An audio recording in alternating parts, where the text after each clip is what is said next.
الحمدللہ والصلاۃ والسلام علی رسول اللہ۔ محترم ناظرین، ایک بار پھر آپ کا استقبال ہے ایک نہایت ہی اہم مجلس مذاکرہ میں، جس کا عنوان ہے سیکولر جمہوری ملک میں مسلم اقلیت کی ذمہ داریاں۔ شریک مذاکرہ ہیں میرے جناب محترم شیخ عبداللہ عبدالتواب مدنی جھنڈا نگری حفظہ اللہ، جو نہایت ہی اہم حیثیت کے مالک ہیں، ایک بڑا تعلیمی ادارہ چلاتے ہیں اور دینی بصیرت رکھتے ہیں۔ اور میرے ساتھ ہیں محترم جناب ڈاکٹر آر کے نور محمد صاحب۔ ڈاکٹر صاحب ایک بہترین اسلامی اسکالر ہیں اور ایک بڑا ادارہ مرکز ابن القیم الاسلامی چنئی کے نائب ناظم بھی ہیں۔ اور میرے ساتھ ہیں اس مذاکرے میں محترم جناب سید عبداللہ طارق صاحب، جو دین اور دنیا دونوں علوم سے اچھی طرح واقفیت رکھتے ہیں، اور میں ہوں آپ کا بھائی رضا اللہ عبد الکریم مدنی، استاد حدیث جامعہ سید نذیر حسین محدث دہلوی۔ محترم ناظرین، بات یہ چل رہی تھی کہ ہندوستان جیسے جمہوری ملک میں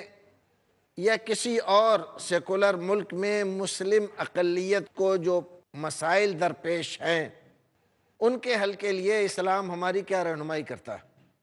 کیا ذمہ داریاں ہیں ہماری اس ملک کے تعلق سے اور اپنے تعلق سے۔ جو باتیں نکل کر سامنے آئی تھیں، پہلی مجلس میں ہمارے ساتھ تھے محترم جناب اعجاز اسلم صاحب، ڈاکٹر آر کے نور محمد صاحب، جناب سید عبداللہ طارق صاحب۔ آج کی ہماری مجلس میں محترم جناب عبداللہ عبدالتواب مدنی حفظہ اللہ شریک ہیں۔ اب تک شیخ صاحب ہم اس نتیجے پر پہنچے تھے کہ سیاست شجر ممنوع نہیں ہے، قرآن و سنت سے کہیں بھی سیاست سے دور رہنے کا حکم ہمیں نہیں ملتا۔ اسی کے ساتھ ساتھ ہندوستان میں اگر مسلمان اپنی حالت سدھار کر اور اپنے تشخص کو باقی رکھنا چاہتے ہیں تو ان کے لیے لازم ہے کہ وہ سیاست میں عملاً شرکت کریں۔ یہ بات بھی ہمارے شریک مذاکرہ حضرات نے سامنے رکھی تھی کہ اس میں دو محظور ہیں۔ ایک تو یہ کہ اگر ہم کسی سیاسی پارٹی میں چلے جاتے ہیں تو وہ سیاسی پارٹی اور اس کے ذمہ داران ہم سے ایک ایسا حلف لیتے ہیں جس کی وجہ سے ہم اپنے ضمیر کی بات یا اپنی ملت کی بات نہیں کہہ سکتے کھل کر، ان سے الگ نہیں جا سکتے۔ اور ہمارے ڈاکٹر صاحب نے اس کی طرف توجہ دلائی تھی۔ اس کا کیا حل ہونا چاہیے، ایسے میں کیا رہنما خطوط ہونے چاہیے؟ میں محترم جناب ڈاکٹر سید عبداللہ طارق صاحب سے چاہوں گا کہ وہ مختصر طور پر یہ ہماری یہ رہنمائی کریں کہ اس کے رہنما خطوط کیا ہونے چاہیے کہ وہ جو اس بات کو آپ نے ذکر فرمایا کہ اس سے یہ خرابی آتی ہے۔ دوسرے یہ کہ اگر ہم کوئی سیاسی پارٹی اپنی بناتے ہیں تو اس سے یہ ریئیکشن ہوتا ہے۔ ان دونوں چیزوں سے ہم کیسے بن سکتے ہیں اور اس میں ہمیں نئی بات ان تمام برائیوں سے بچ کر کون سی مل سکتی ہے کہ ہم اس ملک میں اپنی حالت کو درست کر کے اور ملک کی ترقی میں باقاعدہ حصے دار بن سکتے ہیں؟ جی دیکھیے، ایک بات تو درمیان میں یہ بھی آئی تھی کہ اور یہی مشروط تھی سیاسی عمل میں حصہ لینے کے لیے کہ مسلمان متحد بھی ہوں۔ اب یہ زبان سے کہہ دینا تو بڑا آسان ہے، سیاست کے لیے متحد ہو جائیں۔ ابھی دین کے معاملے میں عقائد و مسلک پر تو اتحاد ہو نہیں پاتا، ہم یہ کہہ دیں کہ سب متحد ہو جائیں گے، ہم نے اگر کہا اور اس کے بعد مسئلہ حل کر دیا۔ ایک بات یہ بھی ہے غور طلب، اور یہ دو حصے یعنی اس پر مشورہ ہوا کہ کسی دوسری کی عمارت میں ایک طریقے سے ہم شامل نہیں ہو سکتے انکنڈیشنل یا غیر مشروط، اور اپنا بناتے ہیں تو اس کا رد عمل کے اندر پھر پولرائزیشن ہوتا ہے دوسرے مذاہب کا۔ تو اب مسلمان حصہ تو ضرور لیں گے، الگ تو نہیں رہا جا سکتا، اس میں اتفاق رائے ہو گیا ہے۔ ایک بات جیسے مولانا اعجاز اسلم صاحب نے کہی تھی کہ کچھ معاہدوں کے ساتھ میں مختلف پارٹیوں کے ساتھ میں کچھ معاہدے ہوں جو بھی پریشر گروپس مسلمانوں کے بن سکیں، اور ساتھ میں یہ عرض کروں گا کہ اسے بھی ہم سیاست کا حصہ کہیں، یعنی حکمت بہت اہم بات ہے، حکمت والے حصے کو ہم چھوڑ نہ دیں کہ وہ جو میں نے شروع میں عرض کی تھی کہ مسلمان اب سے ہمارا اقلیت کی وجہ سے یہ مسائل ہیں، ہم تو اب سے 1200 سال پہلے ہمیں اکثریت میں ہونا چاہیے تھا. ہم اس حصے کی طرف بھی توجہ دیں کہ ہم یہاں مختلف معاہدے مختلف پارٹیوں سے کر سکتے ہیں، اپنے پریشر گروپس بنا کر جتنا بھی اتحاد ممکن ہو سکا، اور ساتھ میں پھر وہ کوشش جاری ہو جس کے اندر ہم اپنے غیر مسلم بھائیوں کو، برادران وطن کو دین کی طرف سے غلط فہمیاں ہٹا کر اور دعوت جو ہے وہ دے سکتے ہیں. اس کے نتیجے میں ہمارے مسائل اصل میں تو حل ہوں گے. ڈاکٹر صاحب آپ کی بات ذرا سا یہاں پر اس بات میں ہمارا اتفاق پایا گیا کہ مسلمانوں کا اتحاد بہت ضروری ہے. یہ بات بھی ہم محسوس کرتے ہیں کہ سیاسی پارٹیوں سے باتوں میں ہم اتحاد کر سکتے ہیں کچھ شروط کے ساتھ. میں محترم جناب ڈاکٹر عاقل نور محمد صاحب سے آپ سے چاہوں گا ڈاکٹر صاحب کہ آپ ہماری رہنمائی کریں قرآن و سنت کی روشنی میں کہ اسلام سے ہمیں اس سلسلے میں جن حالات سے ہم دوچار ہیں کیا بنیادیں فراہم کی جاتی ہیں. سب سے پہلے قرآن کریم میں اللہ تعالیٰ نے مسلمانوں کے لیے ایک بہت ہی بنیادی اصول کو بتایا ہے. وَتَعَاوَنُوا عَلَى الْبِرِّ وَالتَّقْوَى وَلَا تَعَاوَنُوا عَلَى الْإِثْمِ وَالْعُدْوَانِ. نیکی اور تقوی کے کاموں میں ایک دوسرے کا ساتھ دو چاہے جو بھی ہو، اور برائی اور ظلم کے کاموں میں ایک دوسرے کا ساتھ مت دو،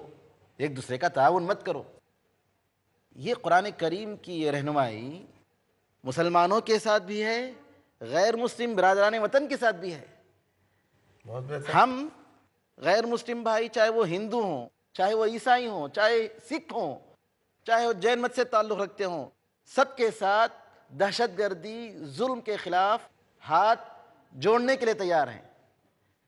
اور کمزوروں کا حق دلانے کے لیے ایک دوسرے کو تعاون کرنے کے لیے تیار ہیں. اسلام اسی کی تاکید کرتا ہے، چاہے وہ سیاسی شکل میں ہو، سیاسی میدان میں ہو یا کسی اور میدان میں. ہر حال میں ظلم کو ختم کرنے کے لیے، انصاف کو دلانے کے لیے ہمارا فرض بنتا ہے کہ ہم سب مل کر ایک کاز کو سامنے رکھ کر ساتھ دیں، تعاون کریں. نبی کریم صلی اللہ علیہ وسلم کی زندگی میں اس کی مثال ملتی ہے. نبی کریم صلی اللہ علیہ وسلم نبوت سے پہلے جاہلیت کے زمانے میں جب مکے میں ایک تاجر نے دوسرے تاجر کا جو حق تھا وہ روک رکھا تھا اور نہیں دے رہا تھا، اور اس وقت کچھ قریش کے نوجوان جن کے اندر اخلاق اور حمیت اور احساس تھا، انسانیت کا احساس اور شعور تھا، وہ کھڑے ہوئے اور انہوں نے سب مل کر کہا کہ ہم اس کا حق دلائیں گے. انہوں نے حق دلایا اور اس کے بعد یہ ایگریمنٹ کیا کہ ہم سب مل کر مکے میں اگر کسی قسم کا ظلم ہوگا تو اس کو ہم روکنے کی کوشش کریں گے. نبی کریم صلی اللہ علیہ وسلم فرماتے ہیں کہ لَقَدْ شَهِدْتُ فِي الْجَاهِلِيَّةِ حِلْفًا مَا أُحِبُّ أَنَّ لِي بِهَا حُمُرَ النَّعَمِ لَوْ دُعِيتُ إِلَيْهَا فِي الْإِسْلَامِ لَأَجَبْتُ. اسی اگریمنٹ کی طرف، اسی معاہدے کی طرف اشارہ کرتے ہوئے نبی کریم صلی اللہ علیہ وسلم رحمۃ للعالمین جو ساری دنیا والوں کے لیے رسول بنا کر اور پیغامبر امن بنا کر بھیجے گئے، آپ کہتے ہیں جاہلیت کے زمانے میں میں کفار و مشرکین کے ساتھ ایک اگریمنٹ میں شریک رہا. میں پسند نہیں کرتا ہوں کہ مجھے اس کے بدلے میں لال اونٹ بھی مل جائے. لال اونٹ آج کی سمجھ لیجئے ایک بڑی فلائٹ ہے نا، ہوائی جہاز، اس زمانے میں لال اونٹ کی وہ قیمت تھی. وہ بھی اگر مل جائے تو میں اس کو پسند نہیں کروں گا، دنیا کی کسی چیز کو میں پسند نہیں کروں گا. لیکن اگر ایسے اگریمنٹ کی طرف مجھے اسلام میں بھی دعوت دی جائے تو میں ضرور شریک رہوں گا. نبی کریم صلی اللہ علیہ وسلم اسی بنیاد پر جب مدینہ پہنچے تو آپ نے یہود جو کہ دوسرے مذہب کے ماننے والے تھے ان کے ساتھ اگریمنٹ کیا کہ باہر سے اگر کوئی حملہ ہو مدینے پر، مدینے والوں پر، سب مل کر دفاع کریں گے. تو یہ اتحاد و اتفاق چاہے مسلمانوں کے ساتھ ہو چاہے غیر مسلموں کے ساتھ ہو، اسلام مطالبہ کرتا ہے، خاص طور پر ان لوگوں سے جو ایک ملک میں ایک سائے میں رہتے ہیں. ظاہر سی بات ہے کہ ہمارا فرض بنتا ہے کہ ہم سب مل کر متحد بن کر اس ملک کی ترقی کے لیے کوشش کریں، نہ کہ آپس میں کٹ کر لڑ کر ایک دوسرے سے جو ہے نفرت اور عداوتیں پھیلا کر اس ملک کی ترقی کی رکاوٹ بنے. یہ سب کا فرض بنتا ہے. ہم اللہ تعالیٰ سے دعا کرتے ہیں کہ مسلمانوں کو بھی اور غیروں کو بھی اس کی توفیق عطا فرمائے. عبداللہ عبد التواب ناظم مدرسہ عائشہ صدیقہ جھنڈا نگر سے درخواست کرتا ہوں، چاہتا ہوں کہ جو بات ڈاکٹر آر کے نور محمد صاحب نے فرمائی اس کی روشنی میں، اور جناب سید عبداللہ صاحب کی روشنی میں، دو باتیں آپ نے فرمائی کہ بھلائی کے کاموں میں ہم شریک ہوں گے، ایگریمنٹ بھی کریں گے دوسروں کے ساتھ، چاہے وہ کسی بھی دین دھرم کسی کے بھی ماننے والے ہوں، لیکن ایک بات یہ بھی فرمائی کہ ہمارے لیے ہمارا اپنا اتحاد بھی بہت ضروری ہے، مسلمانوں کا آپس میں اتحاد بہت ضروری ہے۔ اس اتحاد کے لیے کیا صورت ہونی چاہیے اور اس کے خطوط کیا ہونے چاہیے؟ جیسے محترم جناب سید عبداللہ طارق صاحب نے جو فرمایا کہ ہمارا اپنا عقائد میں اس میں بہت سارا اختلاف ہے، ان تمام اختلافات کے باوجود کیا ہم اتحاد کر سکتے ہیں؟ اس سے پہلے ناظرین کہ ہم محترم جناب سے آپ کا جواب لیں، اس وقفے کے بعد پھر ملیں گے۔ اللہ حافظ۔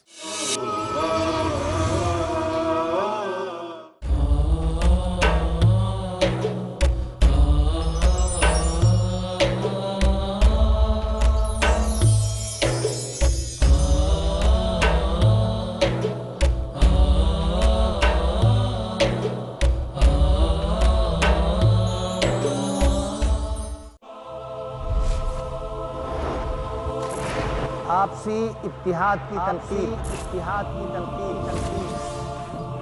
خلوص و محبت کا حکم، پاکیزگی اور شائستگی کی ہدایت۔ اللہ چاہتا ہے ایمان والوں کے درمیان اتفاق،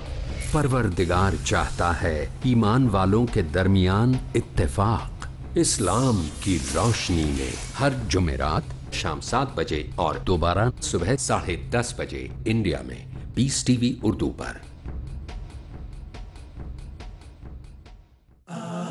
ڈاکٹر عبدالعزیز عبدالرحیم۔ نماز افضل ترین عبادت، قرآن کتاب ہدایت و حکمت۔ بسم اللہ الرحمن نماز ہم پڑھتے ہیں، قرآن کی تلاوت بھی کرتے ہیں۔ اگر ہم نماز کو اور اس میں پڑھی جانے والی صورتوں کو سمجھ لیں تو قرآن کریم کے آدھے سے زیادہ الفاظ کا سمجھنا بہت آسان ہو جائے گا۔ انہی خطوط پر ترتیب دیا ہوا دیکھیے ہمارا خاص پروگرام ایک نئے اور انوکھے انداز میں، آؤ قرآن سمجھیں۔ اللہ کے مقدس کلام کو سمجھیں، آؤ قرآن سمجھیں۔ اگلا پروگرام پیس ٹی وی اردو پر۔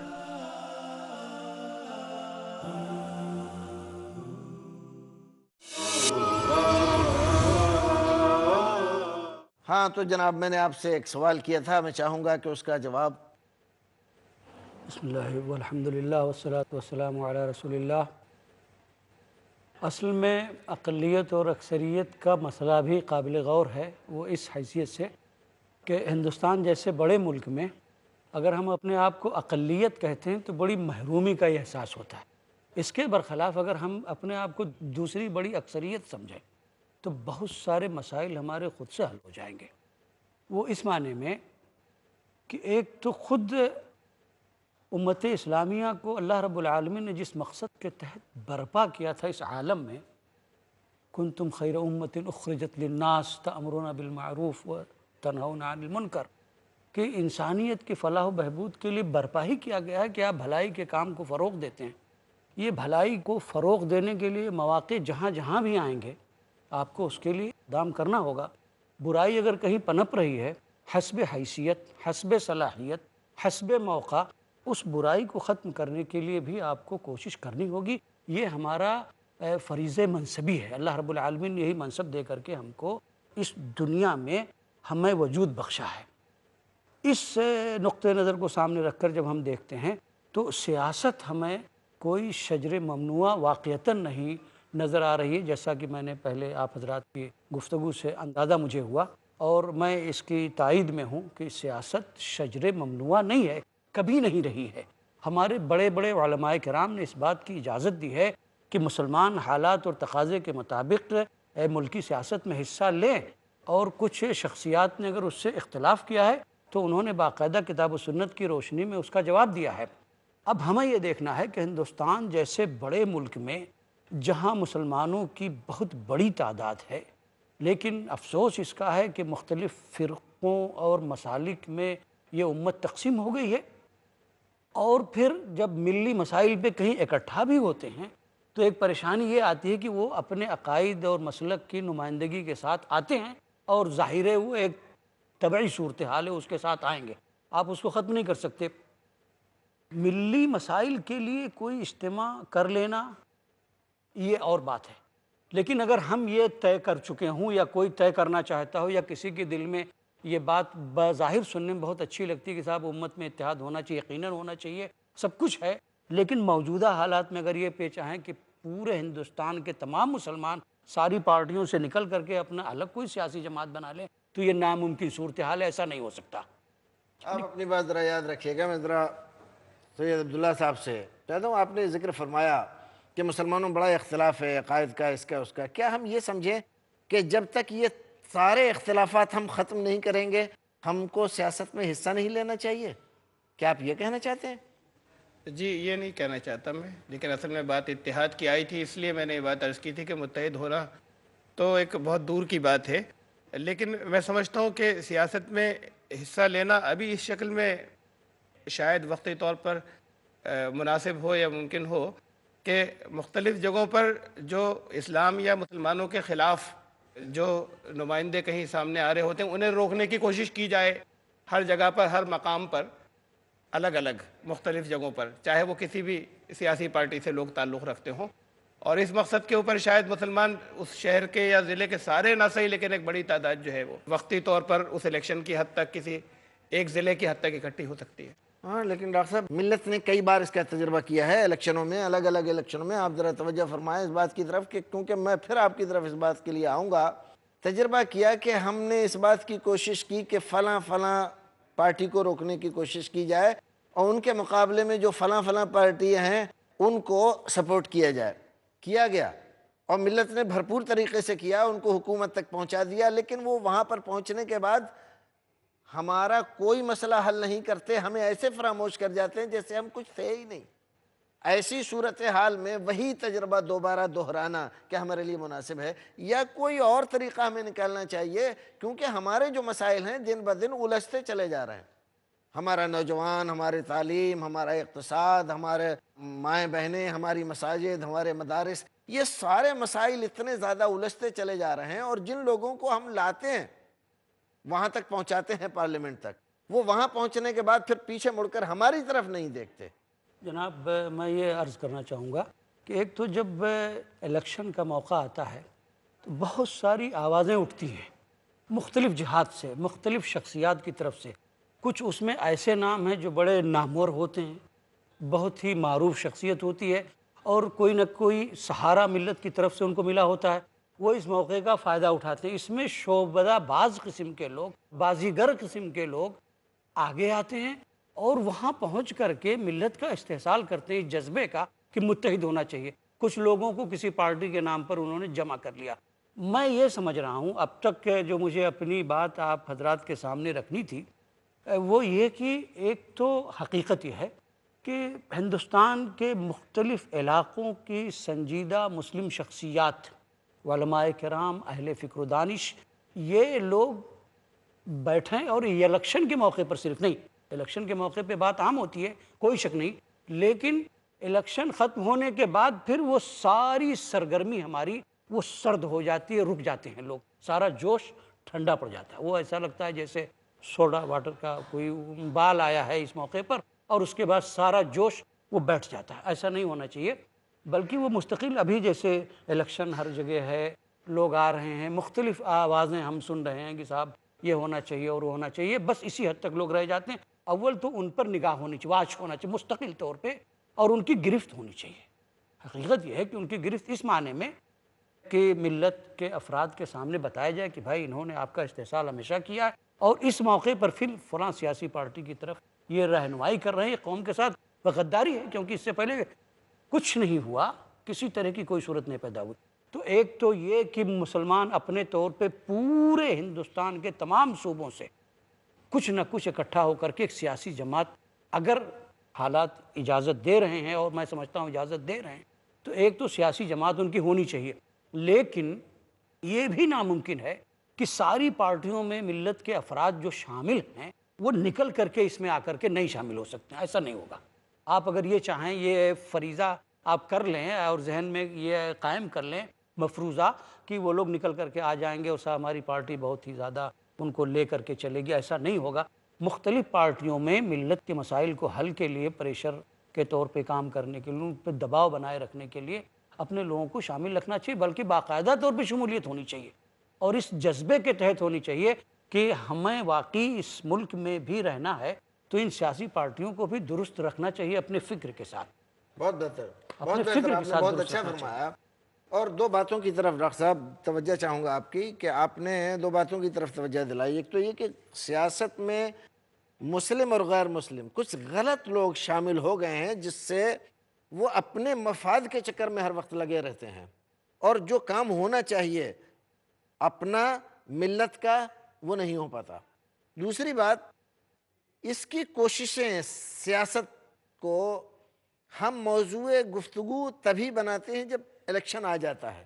اس سے آگے پیچھے ہم کچھ نہیں کرتے، اور یہ واقعی بہت بڑی ہماری بھول ہے، غلطی ہے۔ اور جو لوگ بھی ہمارے سیاسی رہنما ہیں یا ملی رہنما ہیں، ہمارے قائدین ہیں،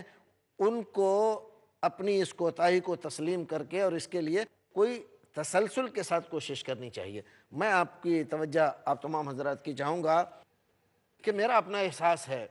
ہمارے مسلمان کس حد تک ووٹنگ کرتے ہیں۔ جس سیاست کی ہم بات کر رہے ہیں، اس سیاست میں ہمارے مسلم، ہم 20-24 کروڑ مسلمان اس ہندوستان میں رہتے ہیں، اس میں کتنے لوگ ہیں جو ووٹ ڈالنے جاتے ہیں؟ نہیں جاتے، اکثریت نہیں جاتی ہے، ایسا ہمیں محسوس ہوتا ہے۔ الگ الگ علاقے میں الگ الگ ریئیکشن ہوتا ہے۔ اس کے پیچھے کیا اسباب ہیں؟ اس کی ذمہ داری کس پر عائد ہوتی ہے؟ نہیں جاتے۔ ہم یہ مانتے ہیں کہ ایک آدمی، 4 آدمی کھڑے ہوئے ہیں کسی علاقے میں،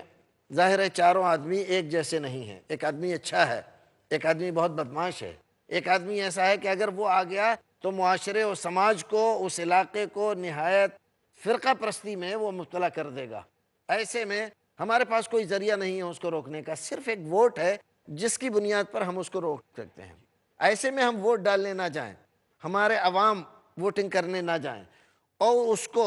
سوچیں ہمیں کیا لینا دینا، میاں ہمیں تو روٹی 2 کمانا ہے اور اسی سے پیٹ بھرنا ہے، کون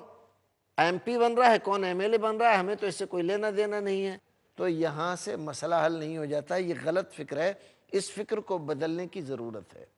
اس فکر کو بدلے گا کون؟ یہ ذمہ داری ہے ہمارے علماء کی، ہمارے ائمہ کی، ہمارے خطبہ کی، ملی قائدین کی، کہ اس فکر کو، اس بات کو سمجھائیں کہ یہ اس ملک میں رہتے ہوئے ایک اچھا موقع آپ کے لیے ہے کہ آپ غلط آدمی کو آنے سے روک سکتے ہیں، آپ اپنے آپ کو بھی پریشانی سے بچا سکتے ہیں، ملک کے دیگر باشندوں کو بھی پریشانی سے بچا سکتے ہیں۔ ایک بات میں آپ سے جی عرض کروں گا کہ ایک تو یہ ہے کہ